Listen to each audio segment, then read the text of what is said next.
Vamos a hacer una aclaración inicial. El tema de esta película es sumamente sensible. Como todos sabemos, nos habla del tráfico de niños para fines sexuales. Un problema que, como bien dice la película, se tiene que atacar con todo y condenar a los culpables a las penas máximas.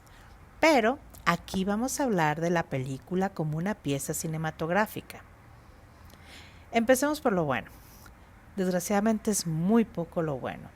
Si acaso que expone un tema tan espantoso, pero, y aquí empiezan los peros, desde que empieza la película empieza mal. Se escucha una música como de iglesia y en algún lugar de Latinoamérica se ve una niña en su recámara cantando muy feliz. En eso tocan a la puerta. La niña abre y le sonríe una hermosa mujer. Parece que ambas se conocen. La deja pasar y esta mujer empieza a hablar con el papá. Le dice que ella es una buscatalentos infantiles y que su niña es muy buena para cantar.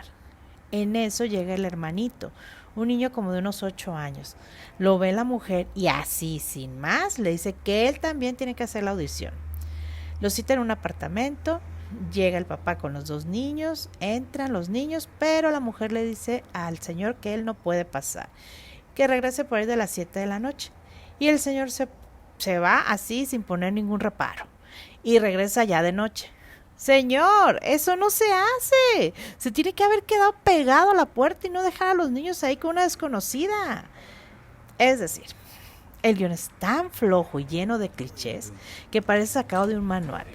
Todas las escenas se sienten escritas para provocar lágrimas del espectador.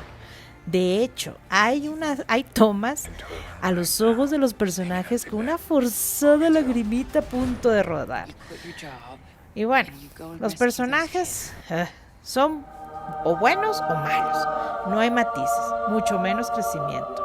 Los buenos son blancos, rubios y cuando están en escena se oye una música celestial que solo pretende, con toda la intención expuesta, manipular las escenas. Pero se utiliza tanto que llega a hartar. Creo que eso es lo peor de la película, la música. Y miren que ya estamos hablando de una película mala. Los personajes malos son malos, malotes, morenos, feos, latinos y eso sí, muy tontos. Una caricatura de villanos. Además, utilizan el gastado recurso de poner en colores fríos los Estados Unidos y en sepia los países latinoamericanos. Los diálogos son absurdos. El personaje protagonista, Tim Ballard, en algunas ocasiones habla como si estuviera en una iglesia dando un sermón citando pasajes bíblicos. Se nos vende como una película de acción, sin embargo es un drama. Muy mal hecho, pero es un drama. Las actuaciones, híjole, son pésimas. Jim Caviezel pareciera que sigue atrapado en su personaje de Jesucristo en el Calvario porque hace la misma cara todo el tiempo.